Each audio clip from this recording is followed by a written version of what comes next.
नमस्कार दोस्तों, स्वागत है आप सभी का। देखिए, हमने मनोविज्ञान के अंतर्गत शेषावस्था को पढ़ लिया था। पिछली क्लास में हमने बाल्यावस्था का अध्ययन किया। अभी हमारी जो इस क्लास के अंतर्गत हम किशोरावस्था के विषय में अध्ययन करने वाले। किशोरावस्था यानी कि एडोलसेंस। देखिए, मनोविज्ञान के अंतर्गत हम बात करें तो ये आपके टीचर्स के जितने भी एग्जाम हैं, चाहे वो सीटेट का हो, रीट का हो, फर्स्ट ग्रेड का हो, सेकंड ग्रेड का हो, इन सभी के लिए बहुत ही ज्यादा महत्वपूर्ण है भाई। और ये मैं जो आपके लिए नोट्स लेके आ रहा हूँ, ये सभी नोट्स आपके बहुत सारे नोट्स को इंक्लूड करके उनका जो सार निकलता वो सभी मैंने यहाँ पर तैयार किया। ऐसा मानिए कि जो ये चीजें करवा रहा हूँ इनसे बाहर आपका कोई भी क्वेश्चन नहीं पढ़ने वाला है। आप क्वेश्चन को उठा करके एक बार जरूर देखें, ठीक है। किशोरावस्था के विषय में आज हम अध्ययन करने वाले। शुरू करते हैं। देखिए, आज की क्लास किशोरावस्था का जो टाइम पीरियड होता है वो 12 से 18 वर्ष होता है, लेकिन ये 19 वर्ष तक भी माना जा सकता है। किशोरावस्था को अंग्रेजी में हम एडोलसेंस कहते हैं। एडोलसेंस, इसकी उत्पत्ति है वो लेटिन भाषा के एडोलसियर से मानी गई है। एडोलसेंस की उत्पत्ति लेटिन भाषा के एडोलसियर से मानी गई है, जिसका अर्थ होता है प्रजनन या परिपक्वता की ओर विकसित होना। इंपोर्टेंट है भाई, ये पूछा गया। प्रजनन या परिपक्वता की ओर विकसित होना कहने का मतलब है किशोरावस्था का मतलब ये जवान होना, जैसे कि यहाँ पर आप इनको भी देख सकते हैं।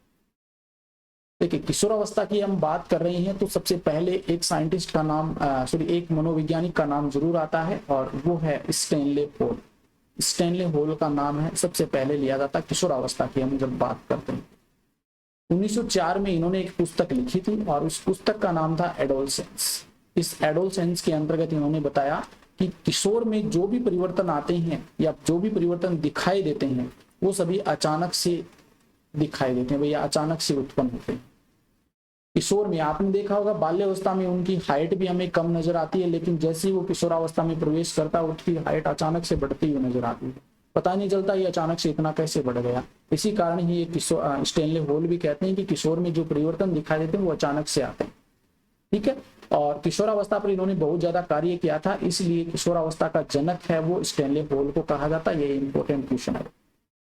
आगे देखिए, इसके अंतर्गत हम बात करें तो इनमें सिद्धांत दिया गया था किशोर में जो भी परिवर्तन दिखाई देते हैं वे अचानक आते हैं, और ये एडोलसेंस बुक के अंतर्गत आकस्मिक विकास का सिद्धांत जो दिया गया था ना, आकस्मिक विकास का सिद्धांत, उस सिद्धांत के अंतर्गत ये आते हैं। आकस्मिक सिद्धांत के आकस्मिक विकास के सिद्धांत के अंतर्गत आते हैं, ठीक है ना। आकस्मिक विकास के सिद्धांत के अंतर्गत आते हैं और सर्वश्रेष्ठ सिद्धांत माना जाता है, ठीक है ना। किशोरावस्था से संबंधित बात करें तो सर्वश्रेष्ठ सिद्धांत के अंतर्गत माना जाता है। और इसके पक्ष में हम बात करें तो पुनरावृत्ति का सिद्धांत भी कह देते हैं, ठीक है। एडोलसेंस से संबंधित 2-3 पॉइंट है जो आपको याद रखने हैं। आगे देखिए, बाल्यावस्था व किशोरावस्था के मध्य का जो काल होता है वो किशोरावस्था पे। बाल्यावस्था और युवावस्था, सुनिए, बाल्यावस्था व युवावस्था के मध्य का जो काल होता है उसे हम किशोरावस्था कहते हैं। एक मिनट, ये चीजें मैंने बताई नहीं थी, एक बार इसको हम यहाँ पे क्लियर कर लेते हैं। देखिए, शैशवावस्था है खिलौने का काल कहलाता है, और पूर्व बाल्यावस्था, शैशवावस्था आ जाए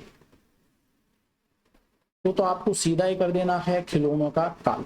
अगर शैशवावस्था के साथ में पूर्व बाल्यावस्था आपको मिल जाए, पूर्व बाल्यावस्था, तो आपको पूर्व बाल्यावस्था करना है खिलौनों का काल, ठीक है।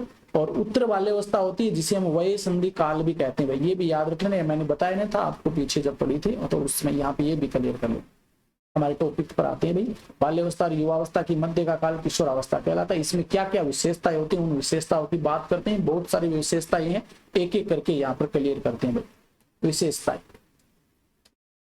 देखिए, नए जन्म का काल इसे कहा जाता है। नए जन्म का मतलब एक नया ही जन्म होता है, दाढ़ी मूछ आ जाती है, आवाज भारी हो जाती है, पूरा ही परिवर्तन हो जाता है। इसी कारण इसे नए जन्म का काल भी कह देते हैं, और ये स्टैनले होल ने कहा है नए जन्म का काल। परिवर्तन का काल भी कहते हैं। ये जो अवस्था होती है इसमें सर्वाधिक परिवर्तन होते हैं, सर्वाधिक शारीरिक परिवर्तन देखने को मिलते हैं, इस कारण परिवर्तन का काल भी इसे कहा जाता है। आगे देखिए, दबाव, तूफान, संघर्ष व तनाव का काल भी इसे कहा जाता है। ये स्टैनले होल ने कहा था भाई, ये इंपॉर्टेंट है, सबसे फेमस डेफिनेशन है भाई ये, और कई बार पूछी गई है। दबाव, तूफान, संघर्ष एवं तनाव का काल किसे कहते हैं, तो किशोरावस्था को कहते हैं। जीवन का सबसे कठिन काल कहा गया भाई, किलपैट्रिक ने कहा है। क्यों कहते हैं? क्योंकि इस अवस्था में, ये जो अवस्था होती है, इसमें बालक को या फिर किशोर को क्या करना पड़ता है? अनुकूलन करना पड़ता है। अनुकूलन जैसे ऐसी ऐसी कंडीशंस उसके सामने आती है, अपने आप को अनुकूलित या अपने आप को कंट्रोल रखना पड़ता है, नियंत्रित करना पड़ता है। जैसे संवेग होते हैं, उनमें अचानक से परिवर्तन आते हैं। इसके अलावा शारीरिक परिवर्तन अचानक से होते हैं, और भी जननांग के अंतर्गत जो परिपक्व आती है वो भी अचानक से होते हैं। उन सभी पे कंट्रोल करना सीखना पड़ता है। तो इसी कारण से इसे कठिन काल कहा गया किलपैट्रिक के द्वारा। संक्रमण व परिवर्ती अवस्था इसे कहा जाता है। विशिष्टता की खोज का समय कह देते हैं भाई, इस अवस्था में ये विशिष्ट चीजों को खोजता है। आकस्मिक या त्वरित परिवर्तन की आयु भी कहते हैं, क्योंकि अचानक से हमें ऐसा लगता है कि इसमें ऐसा परिवर्तन कैसे आ गया। श्रवण काल भी कहते हैं भाई, श्रवण काल, क्योंकि सुनहरा काल होता है। अगर प्रेम के प्यार के दृश्य से हम बात करें तो ये सुनहरा काल कह सकते हैं। बसंत ऋतु का काल भी इसे कहा जाता है। आगे देखिए, समायोजन का अभाव होता है इनमें भाई। संवेग है वो बहुत ही उग्र स्वभाव के रूप में होते हैं, बहुत ही ज्यादा होते हैं, इस कारण उनमें समायोजन कर पाना कठिन हो जाता है इनके लिए। और घर पे भी जो घर वालों का व्यवहार होता है वो भी अलग ही प्रकार का होता है, इस कारण इनके समायोजन नहीं कर पाते हैं। देशभक्ति की भावना का विकास इसी अवस्था में होता है भाई, किशोरावस्था के अंतर्गत। संवेग अस्थिरता होती है भाई, अस्थिरता होगी इस समय, ठीक है। वीर पूजा की प्रवृत्ति इनमें पाई जाती है। वीर पूजा की प्रवृत्ति, किसी को अपना आदर्श मान लेते हैं या फिर मंदिर वगैरह में जाना इसी अवस्था में ज्यादा शुरू करते हैं भाई। चहुमुखी विकास, चारों ओर से विकास होता है इस अवस्था में, चाहे वो शारीरिक, मानसिक, सामाजिक, संवेगात्मक, सभी विकास इस अवस्था में होता है भाई। व्यवसाय की चुनाव की चिंता इसमें रहती है। व्यवसाय मतलब कोई भी काम वगैरह करने के लिए उसमें चुनाव की चिंता रहती है भाई, ये काम करें या फिर ये काम करें या फिर वो काम करें, ऐसी चिंता इनमें बनी रहती है। कल्पना काम प्रवृत्ति इनमें पाई जाती है। कल्पना काम प्रवृत्ति, आपको पता है कि इस अवस्था में जो प्रेम भाव वो सर्वाधिक होता है भाई, और इसी कारण से कल्पनाओं में खोया रहता है इसमें बालक। एक तो हमने शेष अवस्था में कल्पना पढ़ी थी, लेकिन वो अलग होती है, एक ये कल्पना होती है। तो इसमें वो अपने आप को कल्पना के अंदर खोया रहता है, प्रेम ऐसे कुछ भावनाओं के अंदर। दिव्या सौपन की प्रवृत्ति भी इसे कहते हैं भाई, दिव्या सौपन की प्रवृत्ति भी इसे कहा जाता है। एक बार इनको देखिए इस स्ट्रक्चर को। किशोरावस्था में लड़कियों में होने वाले शारीरिक बदलाव, देखिए इनमें लंबाई बढ़ जाती है अचानक से, वजन का बढ़ना, वजन बढ़ जाता है, फूलों का चौड़ा होना, जननांगों पर और बाजू के बालों का उगना, गुप्तांग जो होते हैं वहां पर बाल उग जाते हैं, महामारी जो मासिक चक्र वो शुरू हो जाते हैं, स्तनों का विकास शुरू हो जाता है। ये तो हमें शारीरिक विकास है वो लड़कियों में देखने को मिलता है। जब लड़कों की बात करते हैं शारीरिक विकास में, तो देखिए लंबाई का बढ़ जाना है, आवाज का भारी होना, चेहरे और शरीर पर बालों का उगना, दाढ़ी मूंछ आना, लिंग का विकास होना और जननांगों में बाल निकलना, चेहरे पर मुहासे, कील मुहासे आगे निकलना, ये लड़कों के अंदर देखने को मिलते हैं। देखिए सर्वाधिक काम प्रवृत्ति जो होती है वो हावी रहती है, इसी अवस्था में पाई जाती है सर्वाधिक काम प्रवृत्ति। काम प्रवृत्ति से संबंधित मैंने 3 बताया था। अगर शेषवावस्था के अंदर हम बात करें तो शेषवावस्था में काम प्रवृत्ति होती है सिग्मंड फ्राइड के अनुसार। बाल्य अवस्था में ये नहीं पाई जाती, बाल्य अवस्था में सुप्त होती है भाई, सुप्त अवस्था कह सकते हैं बाल्य अवस्था को। और किशोर अवस्था में भी आपको क्या देखने को मिलता है, किशोर अवस्था में काम प्रवृत्ति पाई जाती है। सर्वाधिक विषम लैंगिक आकर्षण, यानी कि इसकी इस अवस्था के अंतर्गत सर्वाधिक विषम लैंगिक आकर्षण होता है। लड़का लड़की की तरफ आकर्षित होता है और लड़की लड़की की तरफ आकर्षित होती है। तार्किक चिंतन की या अमूर्त चिंतन की अवस्था भी कहते हैं। इनमें जो बालक होता है, किशोर होता है, वो तार्किक चिंतन करने लग जाता है या अमूर्त चिंतन करने लग जाता है। अमूर्त चिंतन किसे कहते हैं, यानी कि कोई ऐसी वस्तु जो हमारे सामने नहीं है लेकिन उसके बारे में हम विचार करते हैं, वो तार्किक चिंतन या अमूर्त चिंतन हो जाएगा। तो ये तार्किक या अमूर्त चिंतन की अवस्था कह देते हैं। विचारों में मतभेद की अवस्था भी कहते हैं। विचारों में मतभेद रहता है क्योंकि घर वालों से नहीं बनती है। किशोरावस्था में जब बालक प्रवेश करते हैं तो विचारों में लगातार मतभेद बना रहता है। समस्याओं की आयु व उलझन की अवस्था भी इसे कहा जाता है। बहुत सारी समस्या होती है, संवेगों पर नियंत्रण करना है, इसके अलावा समाज में सामाजिक कार्यों में भाग लेना है, घर वालों से बना के रखना, ये बहुत सारी समस्याएं इनके सामने होती है। समाज सेवा की भावना इसी अवस्था में वही प्रकट होती है इनके अंदर, समाज सेवा की भावना। अस्मिता का भाव काल भी इसे कहते हैं। भाई लड़कियां जो होती है इनमें जो टाइमिंग पीरियड है या मासिक चक्र शुरू होते हैं तो उनमें एक अलग ही फीलिंग आ जाती है। तो वो जो चीजें है ना, अस्मिता का भाव काल भी इसे कहते हैं। भाई आदर्श मानने की अवस्था भी इसे कहा जाता है। इसी अवस्था में जो बालक होता है वो अपना आदर्श मानता है, जैसे कोई विराट कोहली है, कोई सचिन तेंदुलकर है, या फिर कोई नेतागिरी में हम बात करें बाबा साहब अम्बेडकर है, या फिर नेताजी सुभाष चंद्र बोस, ऐसे जो महान हुए हैं उनको आदर्श मानना लग जाता है। कोई एक्टिंग में इंटरेस्ट लेता तो वो सलमान खान, ऐसे कुछ इनको आदर्श मानने लग जाता है। घनिष्ठ मित्रता का काल भी कहते हैं भाई, यहाँ पर याद रख लेना, एक आता है क्षणिक मित्रता और एक होता है घनिष्ठ मित्रता, दोनों ही शब्द अलग है भाई। क्षणिक मित्रता होती है शैशव अवस्था के अंदर, अगर शादी वगैरह में जाते हैं तो 6 साल तक के बच्चे होते हैं वो शैशव अवस्था में होते हैं, शादी वगैरह में जाते हैं तो वहां पर मिलते हैं बच्चों से, आपस में दोस्ती हो जाती है, खेलते हैं कूदते हैं, लेकिन जैसे वो घर पे आता वो दोस्ती खत्म हो जाती है। तो ये क्षणिक मित्रता होती है। और घनिष्ठ मित्रता मतलब वो होती है आपकी किशोरावस्था में, इस अवस्था में जो दोस्त होते हैं ना वो आपस में एक दूसरे के लिए जान भी दे सकते हैं, ऐसी कुछ घनिष्ठ मित्रता देखने को मिल सकती है। आत्मसम्मान की भावना भी इसमें देखने को मिलती है। अगर घर वालों के द्वारा किसी को डांट दिया जाता है या किसी प्रकार से टॉर्चर या कुछ कह दिया जाता है तो वो अपने आप के आत्म सम्मान के ऊपर ऐसे ठेस लगती है, उस प्रकार से महसूस करते हैं भाई। तो आत्म सम्मान की भावना भी इसमें होती है। आत्म सुरक्षा की भावना भी इनमें देखने को मिलती है। आर्थिक सुरक्षा की भावना भी इनमें पाई जाती है भाई।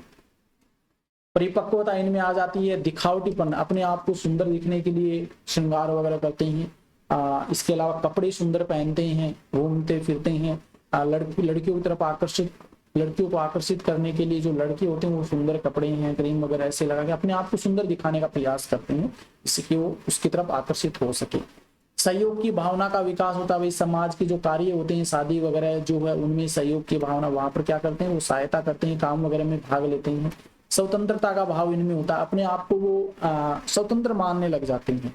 घर वालों को क्या करते हैं, उनसे अलग रहने का प्रयास करते हैं, इसी कारण घर वालों से नहीं बनती है उनकी, क्योंकि अपने आप को वो स्वतंत्र रखना चाहते हैं। मैं स्वतंत्र रहना चाहता हूँ, मैं जो कार्य करता हूँ वो मेरे लिए, मैं स्वतंत्र रूप से कार्य करना चाहता हूँ। नैतिकता का भाव इनमें विकसित हो जाता है भाई। घर पर कोई माता पिता के रिश्तेदार आते हैं या फिर अपने रिश्तेदार आते हैं, उनसे मिलना, पैरों में पैर छूना, ऐसे कुछ जो नैतिक भाव हैं वो इसमें आ जाते हैं भाई। बिछुड़ने का भाव इनमें होता है भाई। अगर किसी से प्रेम वगैरह करते हैं तो उनमें क्या होता है, उससे बिछुड़ने का भाव है इनमें रहता है, ठीक है ना। पूर्ण सामाजिकता इनमें पाई जाती है। विरोधी भाव होता है भाई, विरोधी भाव घर वालों के खिलाफ है या ऐसा कुछ, दुखी अवस्था भी इसे कहते हैं। पूर्ण बौद्धिक विकास, क्षमता का विकास होता है। पूर्ण बौद्धिक क्षमता का विकास इस अवस्था में हो जाता है। ये कुछ मुख्य विशेषताएं हैं जो आपको किशोरावस्था में देखने को मिलती है, जो आपको याद रखनी है, ठीक है। अब एक किशोरावस्था को हम 2 पार्ट्स में डिवाइड कर देते हैं। सबसे ज्यादा परिवर्तन पूर्व किशोरावस्था में ही होता है, जो कि 11 से 15 वर्ष के बीच मानी गई है, और उत्तर किशोरावस्था जो 17 से 19 वर्ष होती है, ठीक है। तो पूर्व किशोरावस्था में जो परिवर्तन होते हैं ना, एक बार उनको देख लेते हैं भाई। देखिए इसे वय संधि काल कह देते हैं, वय संधि काल 11 से 15 वर्ष मानी गई है। ये द्रुत व तीव्र विकास का काल होता है, द्रुत व तीव्र विकास का काल। अटपटी एवं समस्या की आयु भी कह देते हैं इसको। तूफान एवं उलझन की अवस्था भी कह देते हैं। टीनेज या एज ऑफ प्यूबर्टी कहा जाता है इस अवस्था को, पूर्व किशोरावस्था को। लड़कों की अपेक्षा लड़कियों का विकास तीव्र होता है इस अवस्था के अंदर। लड़कियों की आवाज कोमल व सुरीली हो जाती है। लड़कियों की लंबाई में वृद्धि, बगल व गुप्तांगों पर बाल आने लग जाते हैं पूर्व किशोरावस्था के अंतर्गत। और 12 से 14 वर्ष की जब आयु आती है तो उसमें मासिक धर्म आना शुरू हो जाता है। शारीरिक व मानसिक विकास तीव्र होता है इस अवस्था के अंदर, पूर्व किशोरावस्था में। ये बिग व हंट के द्वारा बताया गया था। लड़कों में विकास जो होता है 14 वर्ष के बाद तीव्र होता है, जबकि इनमें 14 वर्ष तक हो जाता है, ठीक है। बालक का बिगड़ना सुधरना इस काल पर निर्भर करता है। ये जो पूर्व किशोरावस्था है इसी के अंदर बालक बिगड़ना सुधरना ये इसी अवस्था में होता है। तो इस अवस्था में अगर बालक को हम सही तरीके से टैकल करें, उसको सही संस्कार दें, तो आराम से उस बालक को सुधारा जा सकता है, सही लाइन पे लिया जा सकता है। उत्तर किशोरावस्था 17 से 19 वर्ष होते हैं। अब किशोरावस्था से संबंधित कुछ अन्य मनोवैज्ञानिकों के द्वारा है कथन दे रखे, तो वो कथन से कई बार क्वेश्चन पूछे गए, उन कथन की बात कर लेते हैं। पहला है देखिए वेलेंटाइन। वेलेंटाइन ने क्या कहा, घनिष्ठ व व्यक्तिगत मित्रता उत्तर किशोरावस्था की विशेषता। भाई वेरी वेरी इंपॉर्टेंट है, ये पूछा गया है। घनिष्ठ व व्यक्तिगत मित्रता उत्तर किशोरावस्था की विशेषता है। यहाँ पर ये 2 शब्द पकड़ देना भाई, घनिष्ठ और व्यक्तिगत मित्रता, ठीक है। ये उत्तर किशोरावस्था की विशेषता। वेलेंटाइन ने एक परिभाषा और दी है भाई, ये भी साथ में देख लेते हैं। अपराध प्रवृत्ति का नाजुक समय होता है। ये किशोरावस्था है, इसको अपराध प्रवृत्ति का नाजुक समय कहा है भाई वेलेंटाइन ने। तो यहाँ पर अपराध प्रवृत्ति शब्द पकड़ लेना, और यहाँ पर ये घनिष्ठ और व्यक्तिगत मित्रता, तो ये शब्द पकड़ के आप आराम से याद रख सकते हैं डेफिनेशन। पोल्सनिक की हम बात करें तो पोल्सनिक ने कहा है कि किशोरावस्था के लोग क्रोधों को अपने मार्ग की बाधा समझते हैं क्योंकि उन्हें लक्ष्य प्राप्ति से वे रोकते हैं। ये भी इंपॉर्टेंट है भाई, कई बार पूछी गई है, तो यहाँ पर याद रख लेना। क्रोधो शब्द याद रख लेना और लक्ष्य प्राप्ति याद रख लेना भाई, एक बाधा शब्द पकड़ लेना। ये कुछ शब्द हैं जो आप याद रख सकते हैं जिससे आपको परिभाषा याद हो जाएगी। तो किशोरावस्था के लोग क्रोधों को अपने मार्ग की बाधा समझते हैं क्योंकि वे उन्हें लक्ष्य प्राप्ति से रोकते हैं। ठीक है, आगे रोष की परिभाषा है। रोष, किशोरावस्था के लोग सेवा के आदर्शों की स्थापना व पोषण करते हैं। स्थापना व पोषण, ठीक है ना, ये पकड़ लेना भाई, स्थापना व पोषण और सेवा के आदर्श, तीन शब्द हैं इसमें। किशोरावस्था के लोग सेवा के आदर्शों की स्थापना व पोषण करते हैं, ये रोष ने लिखी। क्रो एंड क्रो की बात करते हैं तो क्रो एंड क्रो कहते हैं भाई किशोरावस्था वर्तमान की शक्ति, किशोरावस्था जो है ये वर्तमान की तो शक्ति है एवं भविष्य की आशा है। ये दो शब्द हैं इसमें, वर्तमान की शक्ति और भविष्य की आशा प्रस्तुत करते हैं। किशोरावस्था है वर्तमान की शक्ति व भविष्य की आशा प्रस्तुत करती है, तो ये क्रो एंड क्रो के द्वारा देगी डेफिनेशन से। जरसील्ड ने क्या कहा है, जरसील्ड, किशोरावस्था बाल्यावस्था से निकलकर आई परिपक्वता की अवस्था। किशोरावस्था बाल्यावस्था से निकलकर के आई परिपक्वता की अवस्था, ये जरसील्ड की परिभाषा हो जाएगी। हेडो कमेटी, ये इंपॉर्टेंट है भाई, पूछी गई है। हेडो कमेटी की परिभाषा क्या होगी, 11 से 12 वर्ष की अवस्था के बाद बालक बालिकाओं की नसों में ज्वार उठने लगते हैं। 11 से 12 वर्ष की अवस्था के बाद बालक बालिकाओं की नसों में ज्वार उठने लगती हैं, इसे किशोरावस्था के नाम से पुकारते हैं। समय रहते सही दिशा दी जाए तो ये सफलता को प्राप्त कर लेते हैं। तो ये परिभाषा हेडो कमेटी के द्वारा दी गई थी, जो आपको याद रखनी क्योंकि इंपॉर्टेंट है।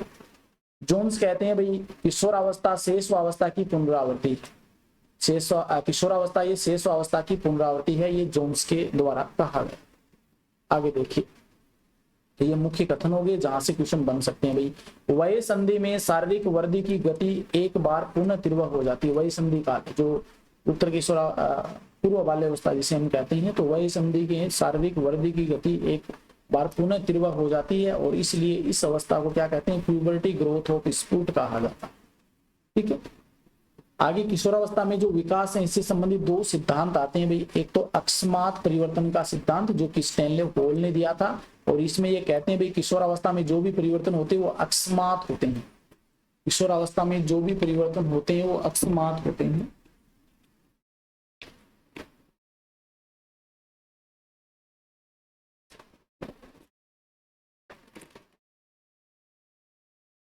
किशोरावस्था में जो भी परिवर्तन होते हैं वो अकस्मात होते हैं भाई, ठीक है ना। और दूसरा आता है कर्मिक विकास परिवर्तन। कर्मिक विकास परिवर्तन ये थोर्नडाइक, होलिंगवर्थ व किंग के द्वारा दिया गया था, और इसमें कहते हैं कि किशोरावस्था में परिवर्तन एकदम से न होकर के धीरे धीरे कर्मानुसार होते हैं। तो दो सिद्धांत है भाई, एक तो अकस्मात परिवर्तन जो कि स्टैनले होल, और एक कर्मिक विकास परिवर्तन जो थोर्नडाइक व होलिंगवर्थ और किंग इनके द्वारा जो दिया गया था। इसमें कहते हैं भाई किशोरावस्था में परिवर्तन एकदम से न होकर के धीरे धीरे होते हैं। आगे देखिए, ये तो हो गया आपके विकास के सिद्धांत और कुछ मुख्य विशेषताएं। अब शारीरिक विकास किस प्रकार से होता है उसकी बात कर लेते हैं। किशोरावस्था में शारीरिक विकास, तो शेषवावस्था, बाल्यावस्था और किशोरावस्था तीनों की मैंने तुलना करके यहाँ पर लिखा भाई। पहले हम अस्थियों की बात कर लेते हैं, हड्डियों की बात करते हैं। शेषवावस्था में 217 अस्थियां थी, हड्डियां थी, और बाल्यावस्था में 350 हो जाती है। फिर इनमें अस्थिकरण की प्रक्रिया शुरू होती है। अस्थिकरण मतलब हड्डियां आपस में जुड़नी शुरू हो जाती है, और जुड़ करके किशोरावस्था में 206 हड्डियां रह जाती है। 206 हड्डियां रह जाती है भाई किशोरावस्था में, ये अवस्था इसमें देख सकते हैं। दांतों की जब बात करते हैं, देखिए शेषवावस्था में जन्म के समय 0 होते हैं, 6 माह में एक दांत आता है भाई, और 6 माह जब शेषवावस्था का अंतिम समय आता है तो उस समय ये 16 दांत हो जाते हैं भाई, कच्चे दांत जिसे हम कहते हैं, दूध के दांत कहे जाते हैं, जो टोटल 20 होते हैं। ठीक है ना। बाल्यावस्था में क्या होते हैं, कच्चे व दूध के दांत गिरने शुरू हो जाते हैं और इनके स्थान पर पक्के दांत आने शुरू हो जाते हैं। पक्के दांत या स्थायी दांत जिसे हम कहते हैं, ये 15 होते हैं बाल्यावस्था के समय, और किशोरावस्था में 27 से 28 स्थायी दांत आ जाते हैं, और प्रज्ञा दांत व अक्कल दांत जो होते हैं ये 4 वर्ष बाद आते हैं, लगभग 30 वर्ष के आसपास आते हैं। ठीक है ना। आगे ये दांतों की हमने बात कर ली। लंबाई की बात करते हैं। देखिए लंबाई है ये शेषवावस्था में जन्म के समय 51 सेंटीमीटर होती है, और शेषावस्था के अंत में 108 सेंटीमीटर हो जाती है।